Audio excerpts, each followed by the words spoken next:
speaker is Melissa Engelbright.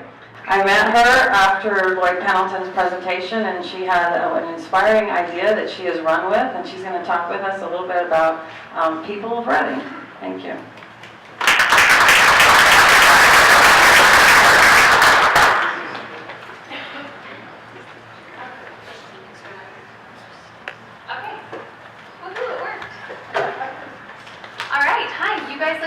Up here than you do down there.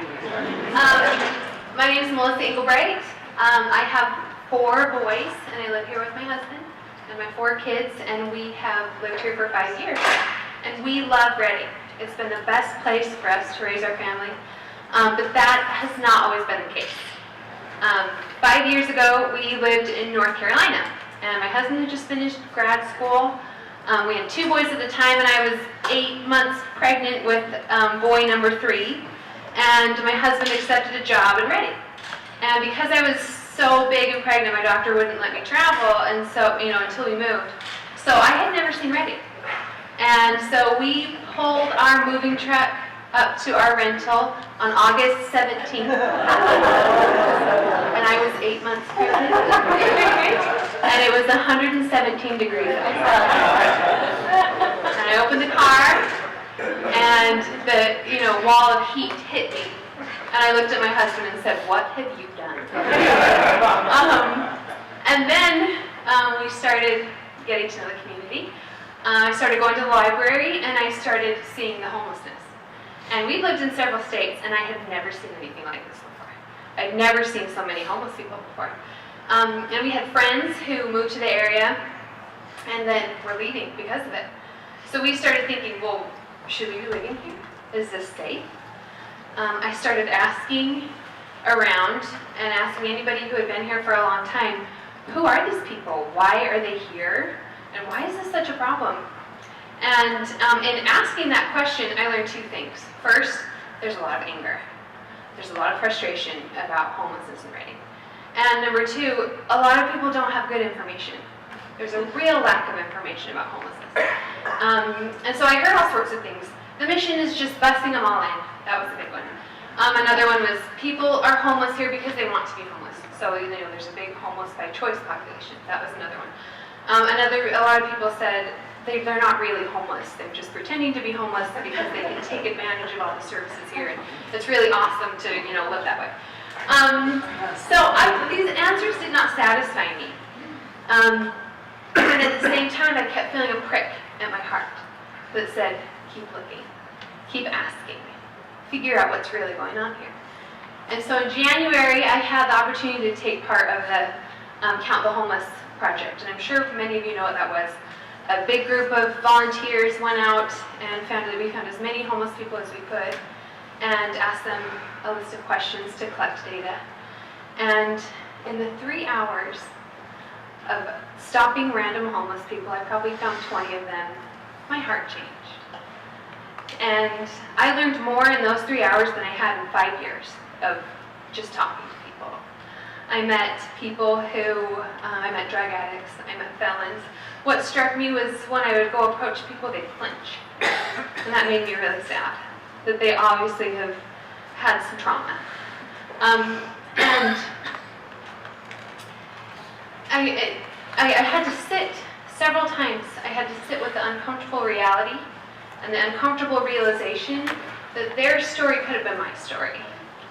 That had I been dealt their hand, I could be where they are. And once you realize that, everything changes.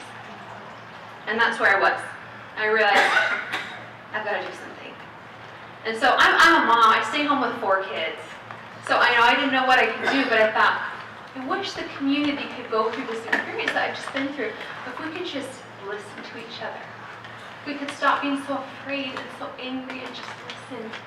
And so I thought, I want people to have this experience. And so I'm a photographer. I can take pictures. I can tell stories. So I thought, all right, my friend's here, she's making me cry. I thought, all right, I can introduce people in Redding to our homeless citizens.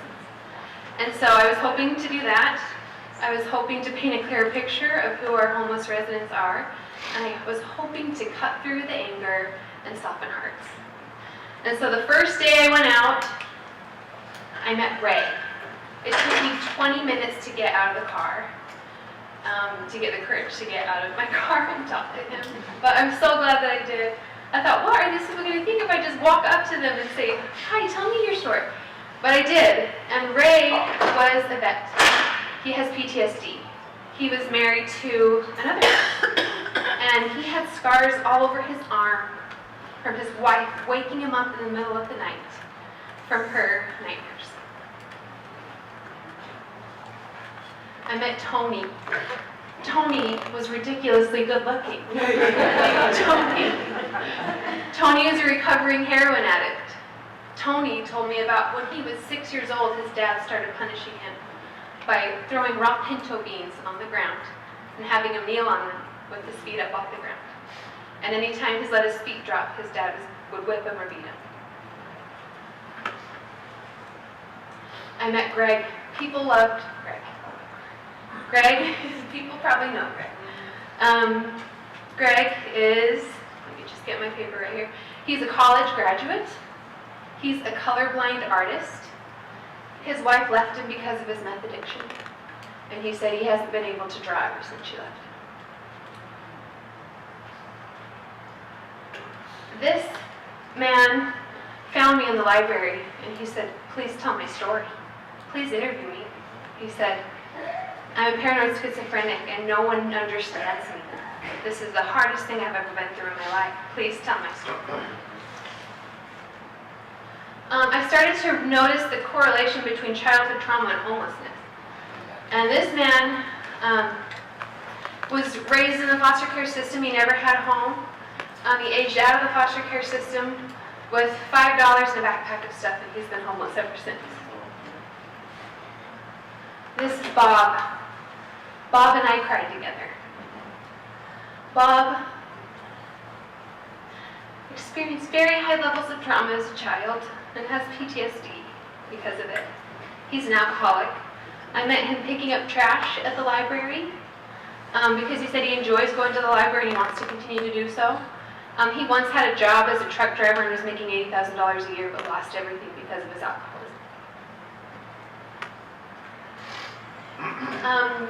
I'm not going to talk about Barbara yet, but I'm going to. So as I told these stories, I hoped they were connecting. I hoped they would connect, I should say, and they did. The response has been incredible. I received dozens of messages from people saying, please let me help. Please let me go out with you. After reading these stories, I had a woman say, I read these stories and because of it I saw a man rummaging around in the garbage at Walmart and I went and bought him a meal and he wept and said it was the first full meal he'd had in months. I had another woman say I saw a homeless woman distraught because she had lost her cell phone and she was expecting a call from her caseworker that could change her life, but she couldn't find her cell phone. And she said, I thought of people already, and I sat with her and I waited until we could just find her cell phone. And I'm hearing so many stories of this. My favorite one is probably Greg. He's the guy that looked like Santa. After I told his story, I had several women on People of Redding on my site saying, has anybody seen Greg? How's he doing? I went to the library today, I didn't see him. Has anybody seen him? And that people were checking in with each other and checking in with me to keep tabs on Greg. And it made me so happy to know that these people who probably like me for their entire lives have looked the other direction. Now we're scanning the crowds looking for Greg. Okay, and this is Barbara. I'll end with Barbara. Barbara is 73 years old. 72. But she said she never did well in school because she was hungry all the time. She said her dad was too proud to accept help, and so she lived off of wild greens and beans and roadkill, if they could find it. She said she ended up in foster care. She was tossed around in different houses and different schools. She could never find the right classes. She kept talking about not being able to figure out combination locker and how embarrassing that was for her. And she dropped out in the 10th grade. So Barbara spent her life running from abusive boyfriends and ended up in Redding and lived under the bridge for 20 years. She told me that she buys cat food, and she mentioned several times, I've got to go find my cats, I've got to feed my cats. She buys cat food and feeds the stray cats every day because she said, I know what it's like to be hungry, and no one should feel that way. When I met Barbara, she had finally secured housing. She was in a motel, and she talked about sleeping in a bed for the first time and how amazing that was. She talked about taking a bath so long that she was sure her skin changed colors. But she was paying a high weekly rate. And at the beginning of the next month, she would get a reduced monthly rate. But there was about a 10-day gap. She was going to need $400 to cover that time. And she didn't have it. So she was going to have to go back under the bridge. And I thought, we cannot have a 72-year-old woman going and living under the bridge. So I hesitated to ask for money on people of Redding because I didn't want it to start to influence the stories when I'm talking to people. I don't want them to know, and I didn't know if I'd earned enough credibility with the community yet to start doing that, but I thought, we've got to try. So I didn't tell Barbara anything. She didn't know we were going to try it. I posted her story at 9 p.m., went to bed. By the time I had woken up the next morning, that post had a post reach of 12,000 people. We'd raised well over $400. 70 people donated, and the average donation amount was $6. And so this project is showing me that people in Redding care, people in Redding want solutions, and they want to get involved. And my hope is that as we continue to tell these stories and put a face behind homelessness, the hearts will soften, and we will figure out where we fit as part of the solution. Thanks.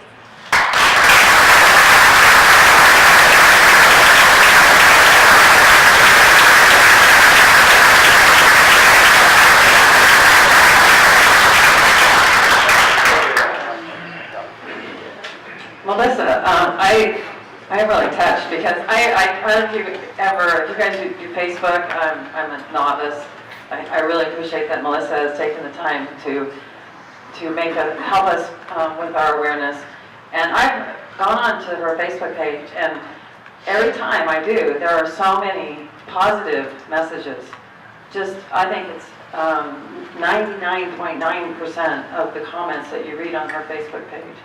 People appreciating what she's done and learning more about the faces of homelessness in our community. And I really applaud Melissa for doing this. It's a really special thing that you've done and help our community better understand. So I was trying not to look at Molly behind me.